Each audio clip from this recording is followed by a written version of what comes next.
ही live दृश्य आपण पाहतोय पुण्याच्या रुबी हॉल क्लिनिक बाहेरची ही दृश्य आहेत। शरद पवारांना डिस्चार्ज दिला जातोय। काही दिवसांपूर्वी त्यांची प्रकृती खालावलेली होती, त्यामुळे त्यांना रुग्णालयामध्ये दाखल करण्यात आलेलं होतं। त्यांना काहीसा कफचा त्रास झाला होता आणि त्यानंतर आता त्यांच्यावर उपचार झालेले आहेत। त्यांची प्रकृती उत्तम आहे अशी माहिती रुबी हॉल क्लिनिक या हॉस्पिटलकडून देण्यात आलेली आहे आणि त्यानंतर आता शरद पवारांना डिस्चार्ज दिला जातोय। शरद पवार हे रुग्णालयातून आता बाहेर निघता आहेत। त्यांची प्रकृती ठीक असल्याची माहिती डॉक्टरांकडून देण्यात आलेली आहे। तसं official statement ruby hall clinic या रुग्णालयाकडून देण्यात आलेलं आहे। सोबतच त्यांना आता काही दिवसात टप्प्याटप्प्याने त्यांचं दैनंदिन काम, त्यांच्या भेटीगाठी हे टप्प्याटप्प्याने सुरू करण्याचा सल्ला सुद्धा दिलेला आहे। रुग्णालयात डॉक्टरांकडून उत्तम उपचार केले गेले असं म्हणत सुप्रिया सुळेंनी सुद्धा एक पोस्ट केलेली होती। डॉक्टरांचे आभारही मानलेले होते आणि आता शरद पवार यांची प्रकृती उत्तम असल्याचं डॉक्टरांनी म्हटलेलं आहे। रुग्णालय प्रशासनानं ऑफिशियल स्टेटमेंट तशा प्रकारचं दिलेलं आहे आणि त्यानंतर आता शरद पवार यांना डिस्चार्ज मिळतो आहे, डिस्चार्ज मिळालेला आहे। त्याची ही लाईव्ह दृश्य आपण पाहतोय। प्रतिनिधी ज्ञानेश्वर चौतमल आपल्यासोबत आहेत। ज्ञानेश्वर,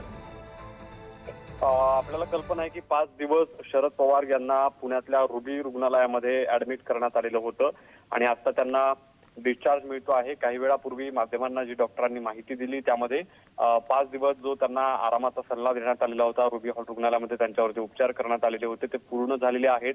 पुढे देखील त्यांना रुग्णालयातून जरी डिस्चार्ज मिळत असला तरी त्यांना घरी गेल्यानंतरही विश्रांतीचा सल्ला डॉक्टरांनी दिलेला आहे।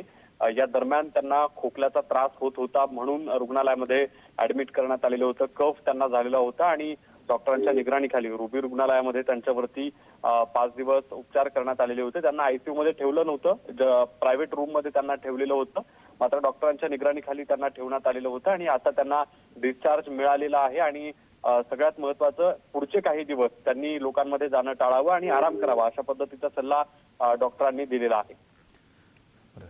धन्यवाद ज्ञानेश्वर दिलेल्या माहितीसाठी। ही दृश्य आपण पाहतोय, शरद पवार हे त्यांच्या वाहनामध्ये बसतायत, त्यांच्या गाडीमध्ये बसतायत त्यावेळची ही लाईव्ह दृश्य आपण पाहतोय। 6 दिवसांनंतर शरद पवारांना रुबी हॉल क्लिनिक या रुग्णालयातून डिस्चार्ज दिला गेलेला आहे। त्यांची प्रकृती सध्या उत्तम असल्याचं, स्थिर असल्याचं डॉक्टरांनी म्हटलेलं आहे। त्यांच्यावर उपचार झालेले आहेत। त्यांना काहीसा कफचा त्रास झाला होता आणि त्यामुळे त्यांना रुग्णालयामध्ये दाखल करण्यात आलेलं होतं। 6 दिवसांच्या उपचारानंतर शरद पवार हे आता रुग्णालयातून बाहेर आलेले आहेत। त्यांची प्रकृती आता व्यवस्थित असल्याचं डॉक्टरांनी म्हटलेलं आहे। त्यांना काहीसा आरामाचाही सल्ला देण्यात आलेला आहे। टप्प्याटप्प्यानं त्यांच्या रुटीन कामांना सुरुवात करावी असा सल्ला डॉक्टरांनी दिलेला आहे। ही दृश्य आपण पाहतोय, शरद पवार यांना रुग्णालयातून डिस्चार्ज देण्यात आलेला आहे। रुबी हॉल क्लिनिक पुण्यातलं रुग्णालय, त्या रुग्णालयातून शरद पवार बाहेर आलेले आहेत आणि आता ते पुढे आपल्या निवासस्थानाकडे निघतील। दरम्यान या सगळ्या दरम्यान डॉक्टरांनी उत्तम उपचार केले।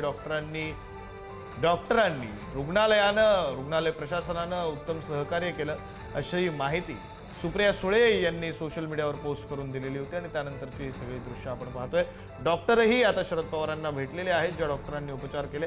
सुप्रिया सुळे सुद्धा आपल्याला या दृश्यामध्ये पाहायला मिळत आहेत। त्याही शरद पवारांसोबत आता निवासस्थानाकडे बहुधा निघतील। शरद पवार हे आता 6 दिवसांच्या उपचारांनंतर गाडीमध्ये बसून हॉस्पिटलमधून डिस्चार्ज घेऊन, रुग्णालयातून डिस्चार्ज घेऊन आता आपल्या निवासस्थानाकडे निघतायत आणि त्याची ही सगळी लाईव्ह दृश्य आपण पुढारी न्यूजच्या टीव्ही स्क्रीनवर पाहतोय। 6 दिवस शरद पवारांनी रुग्णालयामध्ये उपचार घेतले, त्यानंतर आता त्यांना डिस्चार्ज देण्यात आलेला आहे। डॉक्टरांनी दिलेल्या माहितीनुसार शरद पवार यांची प्रकृती आता स्थिर आहे आणि शरद पवार हे आता घरी जाऊ शकतात। मात्र त्यांना काहीसा आरामाचा सल्ला डॉक्टरांनी दिलेलाच आहे। सोबतच त्यांची रुटीन कामं, त्यांची नेहमीची कामं सुरू करण्यासाठी काही वेळ घ्या, टप्प्याटप्प्यानं पुन्हा एकदा आपल्या कामांना सुरुवात करा असंही डॉक्टरांनी रुग्णालय प्रशासनाने त्यांच्या ऑफिशियल स्टेटमेंटमध्ये म्हटलेलं आहे। आपण ही सगळी लाईव्ह दृश्य पाहतोय, पुण्यामधून आहेत। पुण्याच्या रुबी हॉल क्लिनिक या रुग्णालय या हॉस्पिटल बाहेरची ही दृश्य आहेत। शरद पवारांना डिस्चार्ज देण्यात आला आणि त्यानंतर ते आता निवासस्थानाकडे निघतायत, त्याची लाईव्ह दृश्य आपण पाहतोय। शरद पवार आहेत, सुप्रिया सुळे आहेत, ज्या डॉक्टरांनी शरद पवारांवर उपचार केले ते डॉक्टर आहेत, स्टाफ आहे आणि सुप्रिया सुळेंनी खरं तर एक सोशल मीडियावर पोस्ट सुद्धा केलेली होती आणि डॉक्टरांनी केलेल्या उपचारांबद्दल त्यांचे आभार मानलेले होते। डॉक्टरांनी उत्तम उपचार केले, रुग्णालय प्रशासनाने सहकार्य केलं, या सगळ्या बाबी त्यांनी त्या सोशल मीडिया पोस्टमध्ये नमूद केलेल्या होत्या आणि आता शरद पवार हे 6 दिवस उपचार घेतल्यानंतर आपल्या निवासस्थानाकडे निघतात।